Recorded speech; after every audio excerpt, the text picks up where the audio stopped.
day, sir. We've been all out today. What have you to say about the massive solidarity support that you have received today from the people? I reckon you must have gotten the feedback about how people have gone all over town saying it's you or nobody else. Well, it is very gratifying. I've always known that the events of the last few weeks have, in fact, enabled people to make up their mind a lot more firmly. In fact, it has increased tremendously the public support that I have in the country. Nigerians are ready for democracy. Nigeria have elected their president, and Nigerians are not prepared to go for another election.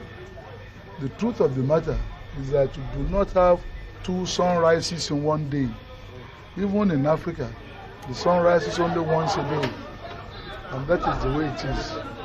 The people have made it very clear that that is what they want, and I'm sure the purpose is to let government know that the people are very serious in what they are saying. Do you have any fears that some members of the SDP might give in to the new political arrangement that is being proposed? There's nothing like that. See, given to what? What would they give in to? There's nothing to give in to.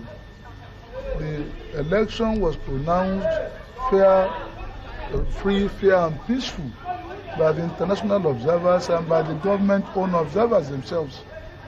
So what is there to give in to? As a matter of fact, they do not see any reason to prolong the democratic process anymore. And the SDP as a party is very clear. The executive committee made it very clear last week. The meeting in Benin too has made it very, very clear, even doubly clear, that there's no question of the party going back. To go back is to tell the Nigerian people that we are not a serious party. We are a very serious party. There are, we understand, a few officers who are not happy about the result of the election. But a few officers cannot be more important than the generality of Nigerian people. 14 million Nigerian people voted in the last election, more than voted at the National Assembly election. And as a proportion, probably more than have voted in the United States election, presidential election. So that in itself is a massive mandate. And I have 58.9% of the votes. I won in 20 states, and I won the 1/3 of the votes in 28 out of 30 states and at the Federal Capital Territory of Abuja. There's nothing else. Do you think the president will backpedal? Well, it's not a matter of backpedaling. It's a matter of a misunderstanding. He was not accurately informed. For example, there were talks about bribes there were allegations of bribery to NEC. I've already said anybody with proof of that allegation should go to court. Bribery of an electoral officer, of a public officer, is an offense, is really a felony under the law of Nigeria. The matter should be taken to a criminal court. And secondly, there were allegations that the turnout was low. That has been debunked. There were more voters during the presidential election than during the National Assembly elections. So that is not true either. There were allegations that the judiciary is being put into jeopardy or into ridicule. We were able to prove that neither of the two candidates went before any court. It was an illegal organization supposedly being sponsored by the government itself that took matters to court. That has nothing to do with us. There were allegations that large sums of money were spent, 2.1 billion naira. That was not true. I've denied it. The other candidate has denied it. In any case, there is no upper limit to the expenditure that can be incurred by any candidate in the presidential election or in any election under the law of Nigeria. All these are just trumped up charges, excuses as it were, not reasons.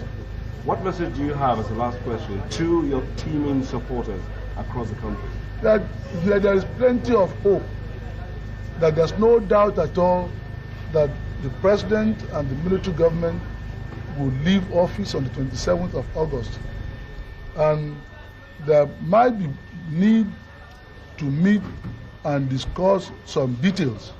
And I'm always ready and willing to discuss details. This is not a civilian versus military situation.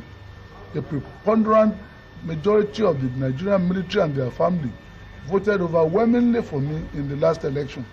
So there was no question of the military. There are quite a few, just a few officers who probably are unhappy about the changes.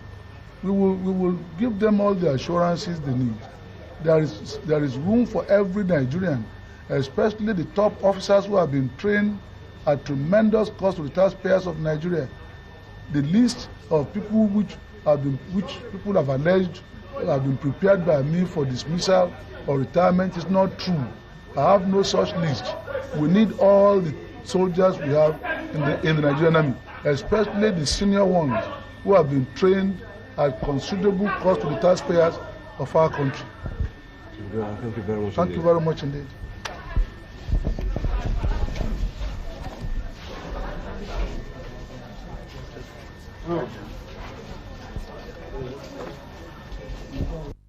Chief Abiola, I'd like to confirm the kind of relationship you have now with the president.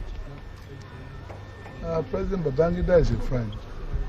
If you look at the house, take a snapshot of all the pictures in the house, you will find more of his pictures in my house than my own pictures. We've been friends for over 20 years. Very, very close friends. There have been quite a lot of efforts made by some people to create some friction between us. These are very trying period, but friendship is made to last and be passed from one generation to the other. I believe that will be the case in our situation too. These are temporary difficulties. The nation is passing through it. The armed forces, some of them are passing through it, but we will not allow that to affect our relationship. How do you react then to his comment today that he has no apology for what he has done? I don't know who is asking him to apologize. Is anybody asking him to apologize? See, a leader does what he believes is the best thing to do in a given circumstance. But a leader, when he has superior facts, can change his mind. That won't amount to apology. And nobody's asking him to. I'm not. Are you? Are you?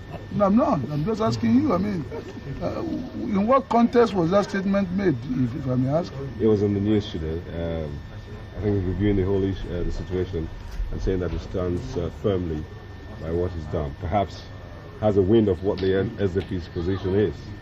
Well, I'm not asking him to apologize.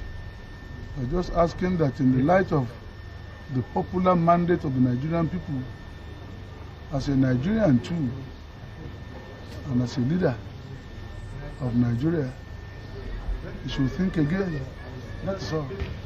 I'm not asking for apology. In fact, that is not required. Are there any other views you want to put across? Well, you know, this is a very it is not always every time that the changeover of government from military to civilian goes as clockwork as that of Obasanjo to Ajishem Shagari.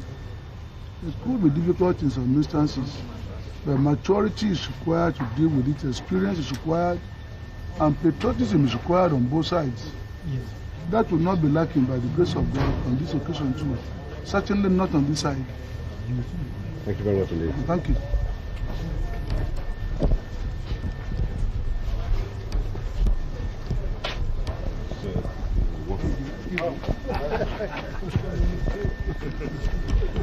Let me push my luck, sir, and ask you what you think about the whole situation. Your comments. Which of the situations? Because we are in the political impasse. Well, we have two situations on hand. Today's and the general one. Okay, the general one is there has been an expression of the people's will as required by the law as the law stood at the time. And that doesn't seem to me to call for any kind of crisis. I think it's a situation that can be resolved in 1 hour by completing the counting of the votes and proclaiming the victor. 1 hour. What do you think about today's demonstration of solidarity? Well, I say that in any modern society, the people have a right and a duty, not just a right, to express the popular will by popular action, provided it's peaceful.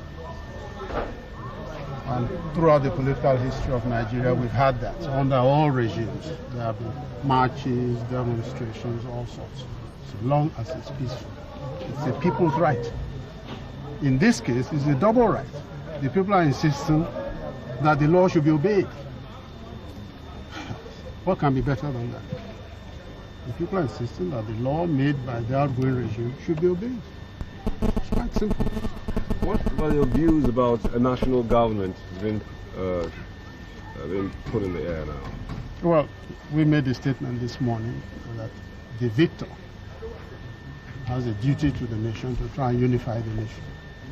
And in this case, Chief Abiola said quite clearly, even before any problems arose, that he thinks that he will call upon the resources of the country, whichever party they belong to help us out of the very serious economic and social conditions under which we labor at the moment.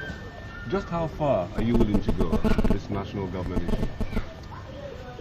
I will go very far. I will look anywhere, everywhere, for the best Nigerians to solve our problems. Both Nigerians in America, Nigerians in the UK, they're all being asked to make contributions. Some of them will have to sacrifice their big foreign income in order to be able to bail out Nigeria. And they are ready, they are willing. Most of our doctors who have gone abroad are ready to come back home, are willing to come back home.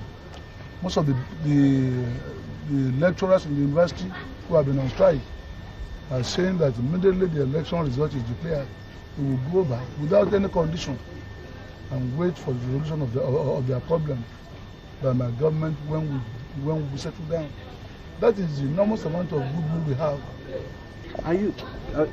How would you react to a scenario being painted by some political analysts that if care is not taken, we might just have a government from the Niger north and another government down south?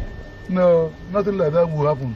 Nigeria is a federal republic to remain by the grace of God, indivisible, indissoluble, sovereign republic under God, by the grace of God.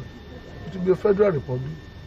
Part of the problem is that it's always very difficult to ensure federalism under the centralist military government. But that will change. You heard it very recently. Orders being given by the military president of the country to the governors of the states. That is not in accordance with our constitution.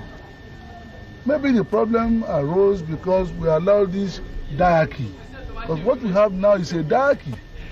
We have the civilian regime everywhere else, but having a military head. The body is civilian, the head is military. It is this funny animal that we have at the moment that is giving difficulties to everybody. Nobody seems to know what to call it. If you look at the head, you see the military. If you look at every other part of the body, you see civilian. What is it? Is it a civilian government we have now or military? I think it's a quasi-military concussion of governance. And it is this type of thing that has created that. But quite candidly, that is the thing. People don't realize that what we are talking about is the changeover of that head, the movement of the head, so that we will have a full civilian government in Nigeria. Every soldier is gone. And sometimes you don't remember that. But every soldier has practically left the government, except the president alone. And that is why it is so where the president himself becomes the umpire in a case in which is directly involved, the only one involved, you can see the problem of objectivity there. I think, you very much. Yeah, thank you very much indeed. Thank you. Thank you. Thank you.